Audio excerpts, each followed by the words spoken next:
What is up, YouTube?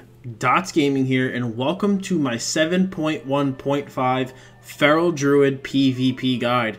So today I'm going to tell you guys everything you need to know to play your Feral Druid in PvP. I'm going to go over talents, honor talents, macros, your artifact weapon path, and your rotation. There will be timestamps in the description if you want to just kind of skip around the video and go to a specific part, but I recommend you watch the full thing. If you do not know, the honor talents were pretty much overhauled for the majority of the classes in 7.1.5, and we got some interesting changes. Some that I think are good, others I think are pretty broken, but we're gonna see how they play out. So if we're gonna just jump right into it, let's start with your regular talent tree. On your first tier, you have Lunar Inspiration, which makes Moonfire usable in cat form, generate a combo point, and deals damage based on your attack power. Blood Scent, where your melee abilities in cat form have a 10% chance to increase critical strike when your target has a bleed effect. And Predator, the cooldown on Tiger's Fury resets when a target dies with one of your bleed effects active, or Tiger's Fury lasts an additional 4 seconds, and it lasts an additional 4 seconds. So I'm sure you can tell already, Predator is not going to be useful in PvP at all, especially in an arena setting. So looking at either Blood Scent or Lunar Inspiration, we're going to be going with Lunar Inspiration. Feral Druids in Legion are extremely dot heavy. That's what our entire playstyle is based around. And playing with Lunar Inspiration gives us an additional dot, gives us a cheap combo point generator, and it gives us something to use at range to help with being kited. Blood Scent just really doesn't stack up to it, and it will be the go-to talent 100% of the time. You really never will change off of it. Next, you have Renewal, which is just an instant heal on a 1.5 minute cooldown. This is our mobility tier, so you really do not want to use this. You have Displacer Beast, which is a 30-second cooldown, and it teleports you up to 20 yards forward and activates cat form and increases your movement speed. And then Wild Charge, which basically grants a movement ability that varies based on what form you're in. If you are in caster form, you kind of just fly to an ally's position. So I know I have a mouse over macro that I will go over with you guys. So if I have my mouse over my ally, if I'm not shapeshifted, I will go to that target. When you're in bear form, you charge an enemy and immobilize them for 4 seconds, and that root is not dispellable last time I checked. Cat form, you leap behind an enemy and you daze them for 3 seconds. Travel form, you just leap forward 20 yards, and then if you're in aquatic form, which you won't be in an arena, but it is helpful out in the world, you increase your swim speed by an additional 150% for 5 seconds. I'm sure you guys can tell, and this is on a 15-second cooldown, so I'm sure you guys can tell just by looking at this, Wild Charge is going to be our go-to talent 100% of the time. It has half the cooldown of Displacer Beast, and it has so many more applications that you could use it in. It's just different things in different forms, and based on what the situation calls for, you can use whatever you feel is necessary. It just gives us more movement options as opposed to just a 20-yard blink on a double the cooldown. It's just Wild Charge is just significantly better. Now with the affinity tier, you're gonna have some choice here, mostly between Balance and Guardian Affinity. Some people like Resto Affinity. I've tried it before. I personally think the other two are better. I would not use this for the most part. I don't like it. I've tried it. I know it has some uses somewhere, but I personally think that if you're not going to be using Guardian Affinity, you should be using Balance Affinity, so unfortunately Resto Affinity kind of really isn't going to be used. My personal choice is Guardian Affinity. It reduces all damage taken by 6%. You also learn Mangle, Iron Fur, and Frenzied Regeneration while you're in bear form. So Frenzied Regen heals you for 50% of all damage taken in the last 5 seconds over 3 seconds, and will heal for at least 5% of your maximum health. It's a 22-second recharge, and it costs 10 rage, which you get rage when you switch into bear form, so you can basically use this instantly. Mangle is a rage generator that just, it hits for an amount. You're never really going to be using it. And then you have Iron Fur, which increases your armor by 80% for 6 seconds. Multiple uses of this ability may overlap. Generally, when you are using this affinity, at least the way I do it, because you don't want to sit in bear form forever because it's just kind of slow, inevitable loss, is I will swap into bear form after taking a huge chunk of damage, or if I see a huge chunk of damage coming, so I switch into bear form, nullify some of that just through to the bear form passives that you get with the extra armor and the extra stamina. And then you pop Frenzied Regen, so you're going to get healed for half that huge hit that you just took. It kind of takes a little bit of timing to get right, but it can save your ass in so many situations. If you're scared that you're going to be the focus target, if you're not 100% confident in your ability as a Feral Druid, or if you just like this more than Balance Affinity, I think it is a really, really solid choice. Some people don't like it. I think it's a good choice still. Then you have Balance Affinity, which some people will debatably say is the better choice between the two, because it gives all of your abilities a 5-yard range. You learn Moonkin form, but you're never really going to be using it. You basically take this for the 5-yard range.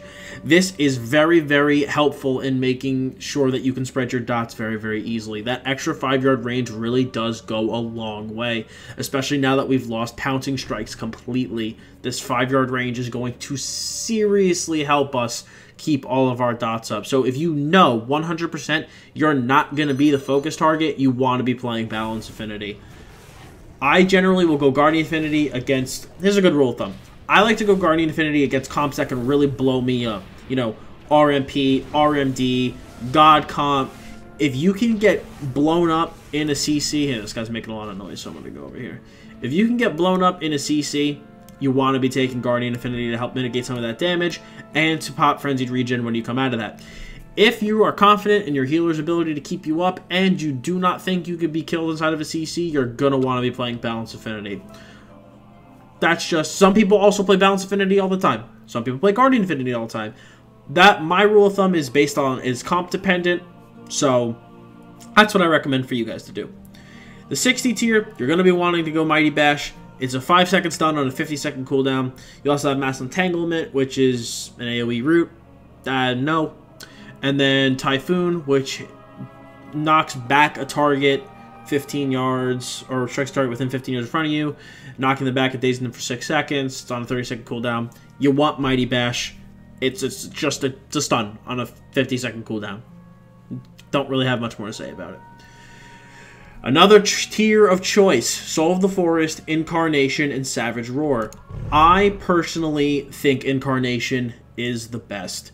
The bleed pressure that you can put out with Incarnation is absolutely ridiculous if done correctly, and is way, way higher pressure than you will get with Soul of the Forest or Savage Roar.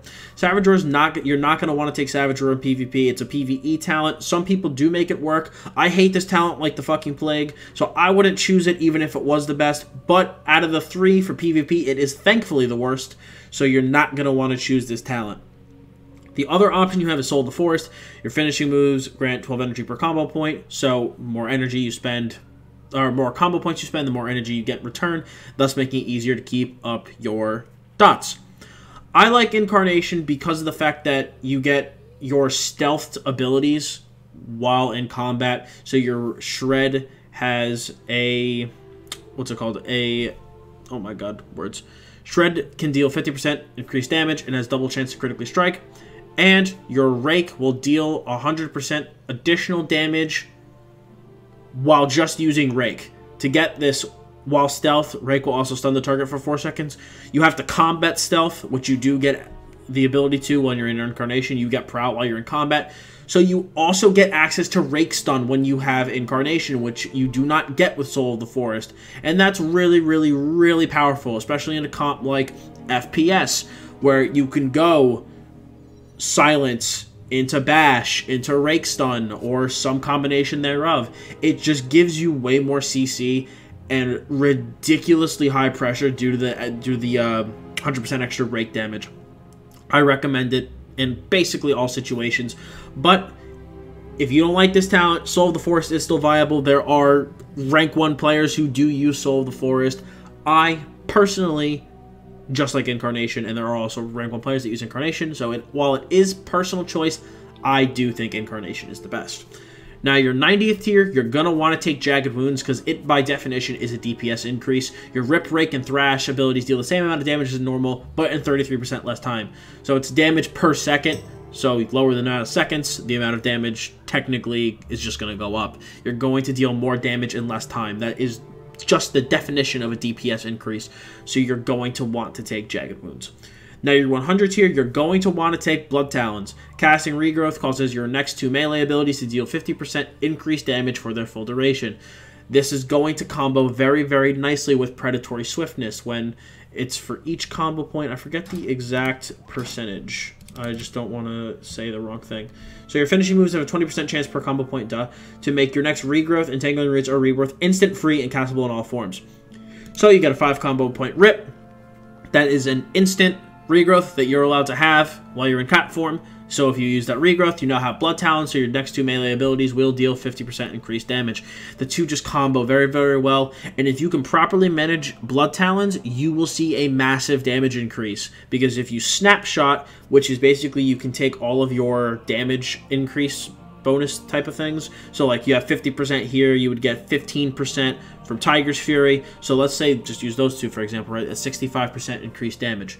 So let's say you rip with those two things active, that rip for its duration, the entire duration, even after your Blood Talons and Tiger's Fury wear off, they will be dealing 65% increased damage. And you can see why this talent is better than the other two, at least in my opinion.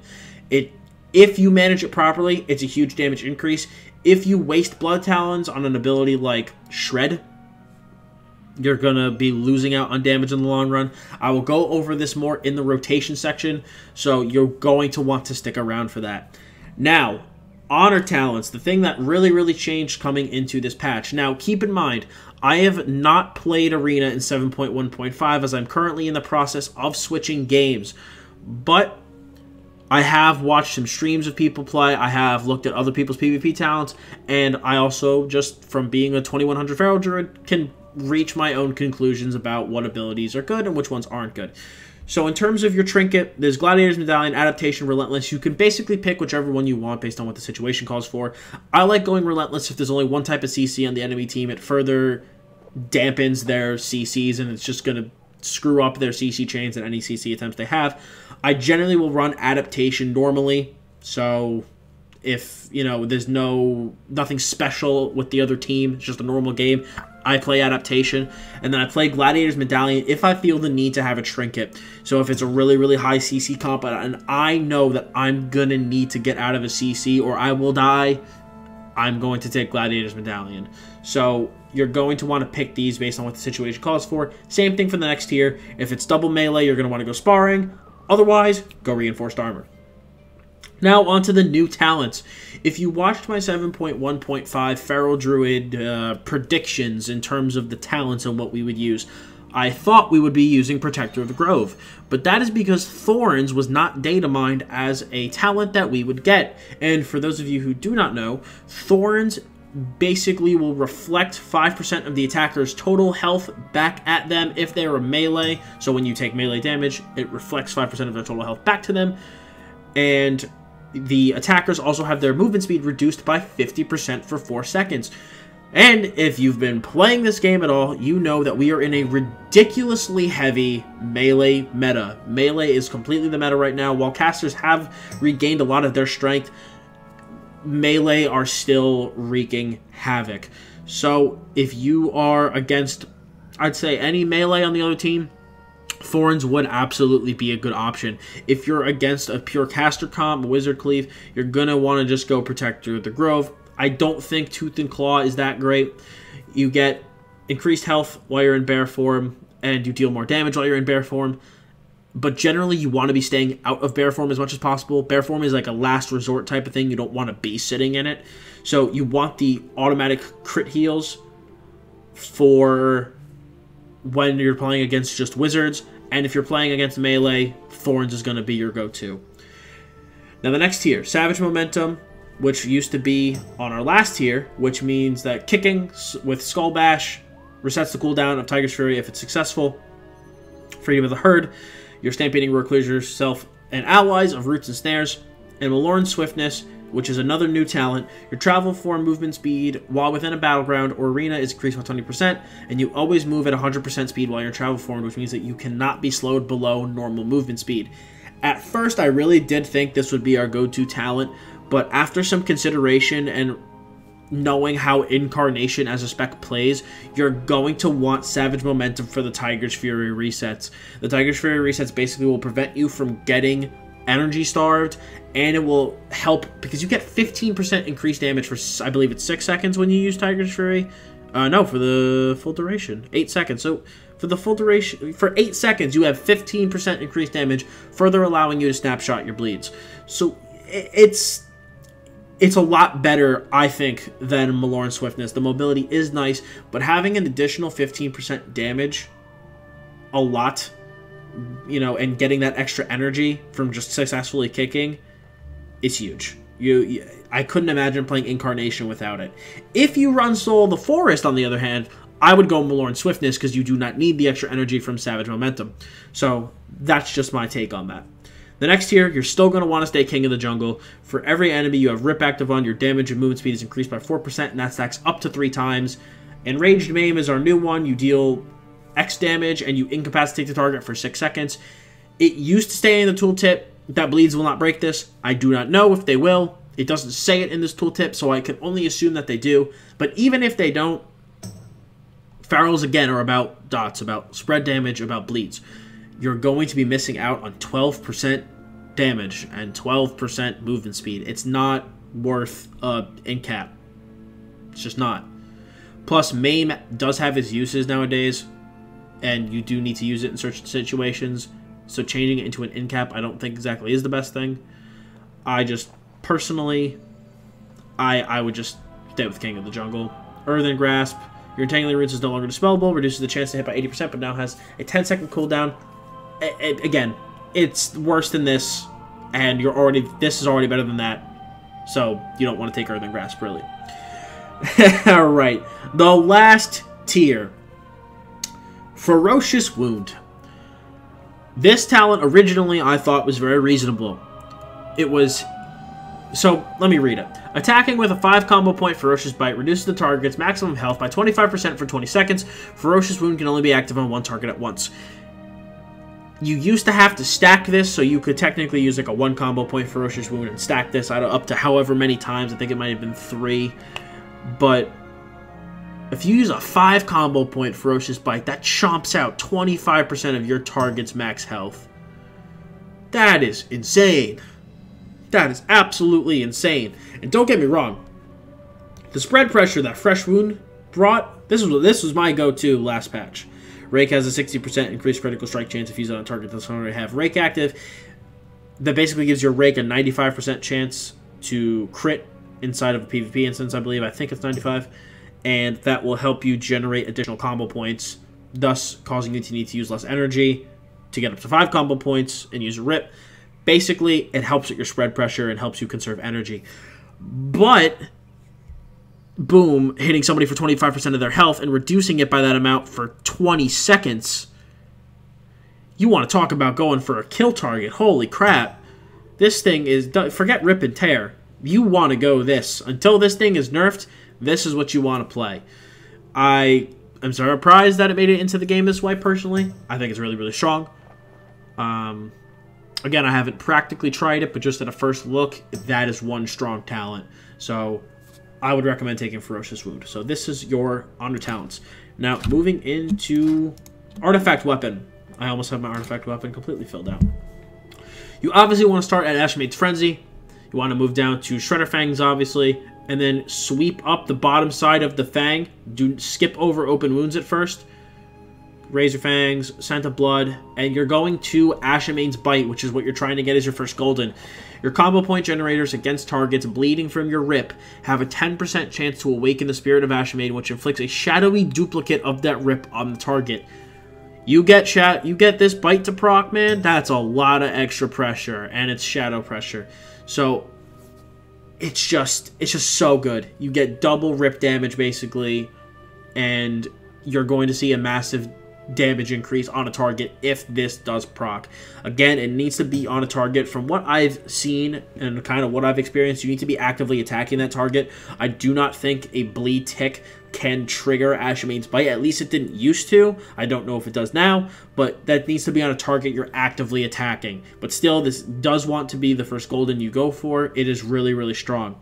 After that, you just want to grab this, Open Wounds. The Fangs of Ashen Maiden tear deep into your target, causing your attack to ignore 15% of your target's armor while Rip is active. It's good talent. You know, not as good as Ashen Maiden's Bite, but that's why we go for the second. After that, you're going to want to grab Feral Instinct. Incarnation, King of the Jungle, increases all damage you deal by... I have one of my relics does this, so it's going to be 15% for 15 seconds. Huge burst boost. Huge burst boost. Words. So you're going to want to grab this next. It's really, really strong. Unfortunately, standing in between you and Honed Instincts, which increases the duration of your survival instincts by 3 seconds, is Shadow Thrash. So I know you guys are probably really excited by this. Your Thrash has a 25% chance to release part of Ashen Maiden's soul, causing nearby enemies to take 90k damage over 2 seconds. I know, crazy. Thrash, an ability you never really use. But, unfortunately, it's a necessary evil to get to Honed Instincts. Honed Instincts is ridiculously strong. It brings your survival instincts from 6 seconds to 9 seconds. And if you play a Feral Druid, you know that those extra 3 seconds are huge. So, that is what you want to be getting next. After that, at that point, you basically have everything. So you're just going to want to grab Feral Power, then Hardened Roots, then Sharpened Claws. And now, because, you know, Blizzard is a company that has good ideas with PvP. No, they don't. You have to grab this at the end and start increasing your last golden to increase your damage. I really, really hope they don't do that for Season 3. Not that I'm going to be playing Season 3, but for those of you who are... God, I hope they don't do that. Now, moving into macros. Of course, as always, you're going to want to have your arena target macros. Target arena 1, target arena 2, target arena 3. Focus arena 1, focus arena 2, focus arena 3. I know you can do this inside your keybinds. For some reason, mine have trouble with it. I don't know why. I have to make macros for it. I can't explain it. It gets pointed out to me every time I make a guide video. But... I have to use macros. Don't know why, just kind of do. Now on to macros. I actually have macros for the Feral Druid, unlike my Demon Hunter. So, your first one is a Focus Skull Bash. So, hashtag pound, however old you are. Show tooltip, /cast, target equals focus, Skull Bash, or you can do @focus. I'm old school, I like target equals focus. Then, same thing for Mighty Bash. So, same type of macro, except for replace Skull Bash with Mighty Bash. Now, this is my mouse over wild charge. So it's pound show tooltip /cast target equals mouse over wild charge. So basically what that will do is, I don't know if it will work on a target dummy, but you don't have to target it. You just hold your mouse over it. Yeah, see, it's not gonna. We'll do it on this guy. No. What about this guy? Yeah, see? I just held my mouse over him, and it jumped right to it. Mouse over. That really only is applicable to the caster version, but I like to have it so that I don't have to target one of my teammates and then click it. You know, I like to just be able to mouse over them without changing targets. It just makes it easier for me. I recommend you guys doing it. Now, huge thing. I was trying to teach this to somebody a couple weeks ago. Feral Druids have utility that needs to be casted on their teammates. When you get Predatory Swiftness procs, which, as you guys know, is the thing that makes your regrowths instant, free to cast, and castable in any forms, you do not want to be just willy-nilly using those on yourself if you do not need it, especially if you're running Protector of the Grove, which makes them crit on allies, not on yourself. You're gonna want party macros, /cast, target equals party 1 regrowth, and party 2 regrowth, or you can sub in your teammates' names. Now, just to explain how this works, party 1 is whoever the party leader is, party 2 is whoever the other teammate on your team is. So for me, I always had my brother, who was the priest, as the party leader every single game, so that I would know when I cast my party 1 macro, it's going on him and not someone random. So, and I know with the party 2 macro, would be going on my other teammate. I do the exact same thing for remove corruption. You want this to remove hex. That's the big thing you're trying to take off. You can remove other stuff like agony, but the main thing you're going to be wanting to use this for is hex.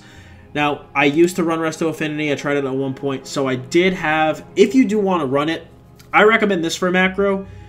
It's targets your party 1, shows the tooltip of Swiftmen, and then we'll cast a sequence with a 30-second reset timer, because that is the cooldown of Swiftmen, and then Rejuvenation.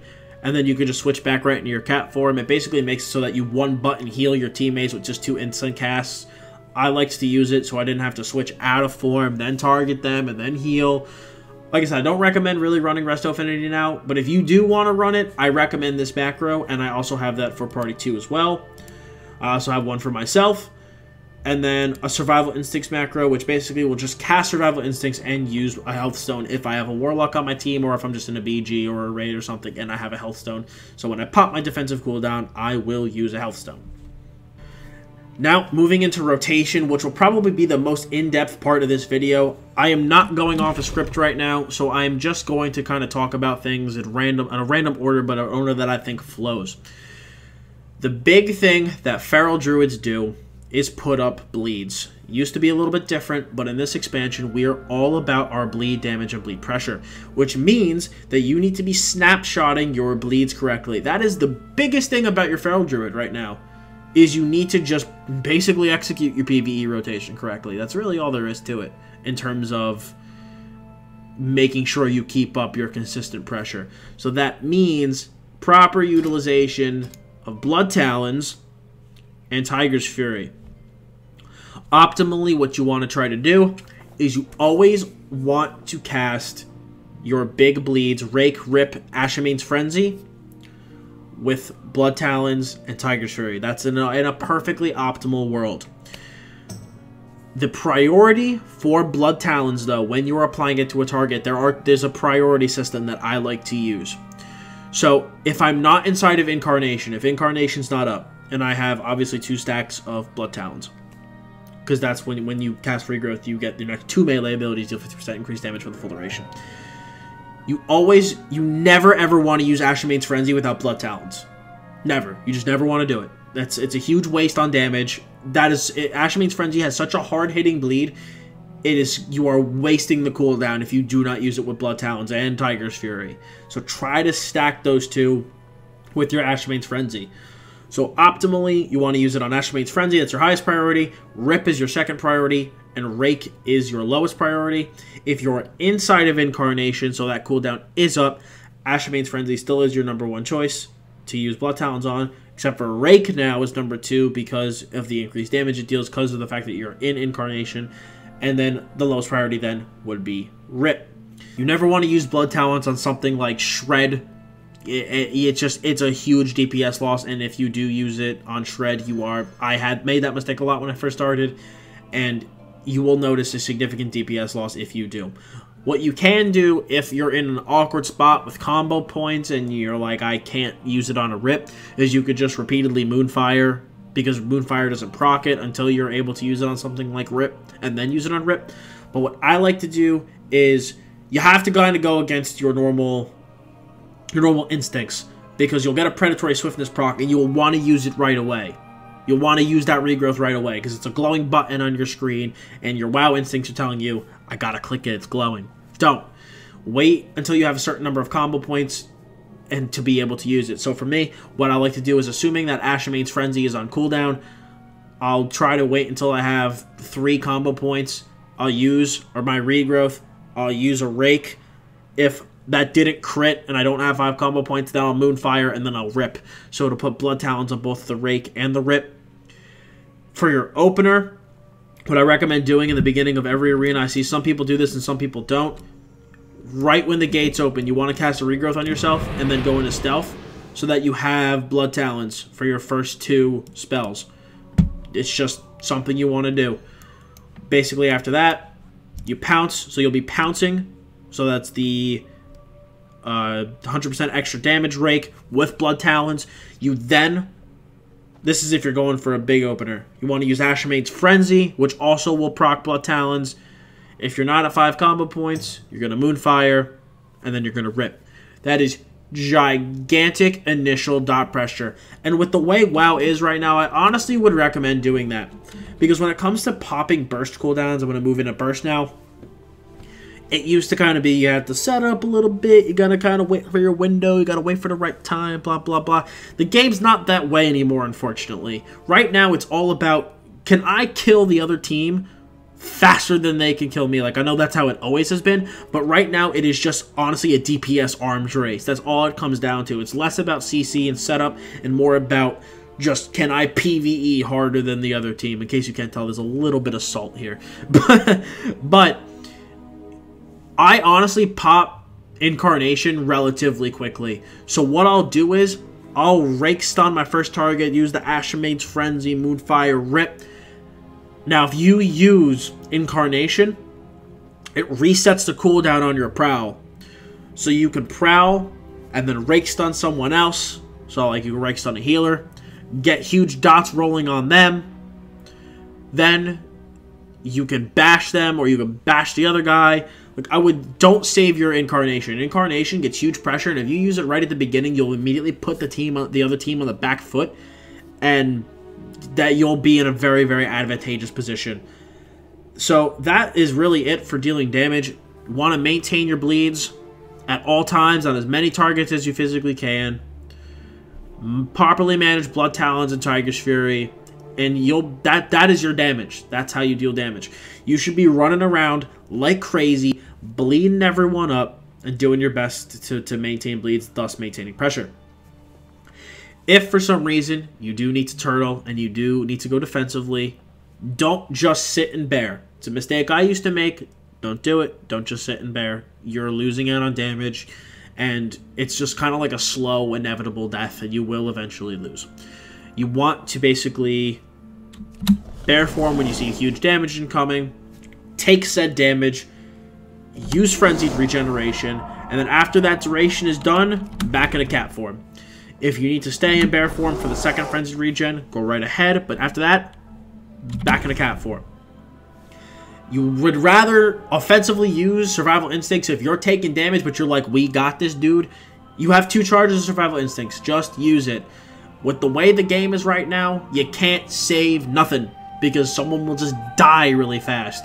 So, be liberal with your Survival Instincts. Obviously, don't be stupid with it. You know, if your healer's got you, don't just be like, well, Dottz Gaming said be liberal with Survival Instincts, and I took 5 points of damage, so Survival Instincts, like, no. Be smart with it. If you see yourself taking damage, if you see yourself dropping low, don't wait until you're at 35% health. Wait until you're at, like, 60% health if you see yourself taking big damage, and you see more damage coming. It's a good time to pop it. Keep yourself offensive. Keep yourself going. Like I explained earlier, you need to have macros for regrowth and for remove corruption so that you can use them on party targets without switching targets. It is ridiculously inefficient to just have, like to click my party member, to use regrowth, assuming that was predatory swiftness, then to target my target again. Like, that's ridiculous. You're using way too many steps. Don't be lazy. Just make the macro. Not trying to sound mean, but I'm telling you, because I know people who are like, but yeah, I could just like make a macro to target the guy and then use regrowth and then retarget my target. This is not necessary. Like that's like every little second, especially in the way the game is now, every little second is crucial. So you want to use that to your advantage, and you want to just, you know, this will, especially if it's instant cast, right? You kind of need to weave regrowth into your rotation nowadays for Blood Talons. So if I'm attacking this guy, right? If I'm attacking this training dummy, right? Let's just say I'm attacking this guy. I'm not going to hit the buttons, but let's say I'm attacking him, right? And I'll just do it to explain. So I get it up, right? Now, I want to regrowth right now. Do I really want to target my party member and then target him again? No. I'll just use regrowth and then, you know, go right back into it without ever dropping target. I know I really inefficiently did that there, but it's just more for me talking and less for me trying to do an optimal DPS rotation. So don't chastise me for that, please. So, yeah, you want to have macros for that. Same thing with remove corruption, especially with if someone gets hexed. You don't want to waste that time, precious seconds, clicking your target, using remove corruption, going back to your other target. You just want to take it off. So having those macros will be super helpful. I very rarely use predatory swiftness on entangling roots. you don't get Blood Talons from Entangling Roots. You just don't. So I use it, and plus Blood Talons don't heal no one. So I like to use it on regrowth 98% of the time. Yeah. Other important information. I already explained Wild Charge a bit earlier with the mouse over macros. A really, you know, I like sometimes it kind of depends what you want to be doing. If you want to root someone like against a pesky mage, I like to use the bear charge sometimes, especially if I get Frost Nova'd. I'll shift into bear, I'll charge over to him, and then shift back into cat because it'll keep them rooted. The root's undispellable. If I need to get out of a pesky situation, I'll switch to travel form. Boom, just leap forward. The thing with Wild Charge is so versatile, you can use it in so many different situations. You want to get back to your healer behind a pillar. Unfortunately, it's on cooldown, so we'll wait for the 4 seconds. You want to get to your healer. So while you're in travel form, switch out of travel form, Wild Charge to your healer, boom, behind the pillar, cat form. Wild Charge is very, very versatile, and you want to kind of use it based off your situation. Don't just use it in cat form. You're going to waste, and I'm not saying don't use it in cat form, but don't only use it in cat form, because you'll be wasting potential uses that you could have with it. Don't forget to use Moonfire. I saw someone once who wasn't using their Moonfire properly. It keeps you in cat form. That's the whole point of taking Lunar Inspiration, is that it keeps you in cat form. It gives you a range. So, you know, don't forget to actually use it. Tree Dash Main's Frenzy. Like I said, Tree Dash Main's Frenzy, like a huge cooldown. It is 1.5 minute cooldown. And you want to make sure that the stars align, Tiger's Fury, Blood Talons, when you use it. Because it's such a big cooldown, that's massive bleed pressure. And if you are not using it with Blood Talons, and if you're not using it with Tiger's Fury, you are missing out on significant pressure. Do not forget that Skull Bash is ranged. I'm just kind of talking about random stuff right now, so that you don't forget. Do not forget that Skull Bash is ranged. You can use that. It's 13-yard range. You can kind of use that as like a second charge, you know. So if you see that a mage is casting Polymorph, right, don't Wild Charge to the mage and then Skull Bash him. Use Skull Bash. Use every little bit of your mobility to your advantage, because I've seen some Feral Druids complain about their mobility, but you need to use every little tiny bit of your kit to get your mobility, to use your mobility properly. And if you can do it, you will find out that you actually do have a lot of mobility. You'll have no problem keeping up with like Mistweaver monks or really anybody. And it all comes down to proper use of Skull Bash, your sprint, NASCAR, I like to call Stampeding Roar NASCAR, Wild Charge. If you use everything to your advantage, you will find that you actually have a lot more mobility than you think, and that there's very few people who can really get away from you.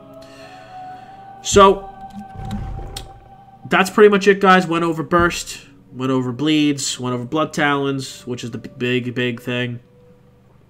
Went over how to be defensive, you know, offensively defensive, how to use, boom, Frenzied Regen. Do not forget that unfortunately we can't power shift anymore, so it is going to take a global to swap roots. Something important to remember. If you also are going to take big damage, if you also find yourself about to take damage, you want to, this is a really good tip. One last thing. Let's say you're in cat form, right? And you get stunned, and you're about to take damage. You obviously can't shift into bear form. You can't shift to get that defense out of bear form. Do not forget, guys, that out of our artifact weapon, we get protection to Ashamain. When you shapeshift out of cat form, you gain 100% increased dodge and armor for 5 seconds, or until you shapeshift back into cat form. Can occur once every 30 seconds. If you're stunned, you can cancel cat form, and you will get protection to Ashamain.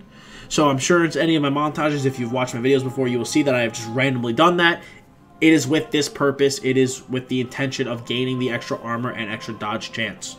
You never really want to use Swipe or Thrash, really, ever. The only time I think I'll ever use Thrash is if all 3 targets are stacked on top of you. That's really the only time I could ever say use Thrash, because you'll get a bleed up on everybody. Otherwise, it's not worth using at all. It's not worth the amount of damage it deals is pretty pitiful, and it costs a good amount of energy. So like I said, unless all 3 targets are on top of you, don't waste your time. Don't use it. Never touch Swipe. You never want to use it. The only other time I'll really use Thrash is if I'm swapping in a bear form. I will Thrash just to get a bleed up on them, generate some rage, And plus, there's really not much else I can do with Bear Form while I'm just sitting in Frenzy Regen, so I will just use Thrash. Alright guys, that is my 7.1.5 Feral Druid PvP guide. I hope this video helped you guys out. If it did, please leave a thumbs up on the video. If you have any questions on anything, please comment below and I will be more than happy to help you guys. Also, please subscribe to the channel if you are not subscribed already. Like I said, moving forward, I will be producing a lot of Elder Scrolls Online content. I might come back to WoW, pending that they fix a lot of the problems with PvP that I see right now. But we got to see how Blizzard handles the future. But I wanted to output this guide for you guys because Feral Druid is currently my best character. It is my best class. And with 7.1.5 just being released, I know that a lot of people were going to want to know how to play their Feral Druid. And we're going to want to know what to do. So again, I hope this video helped you guys. Thanks for watching. I'm Dottz Gaming. As always, have a wonderful day, guys. See you next time.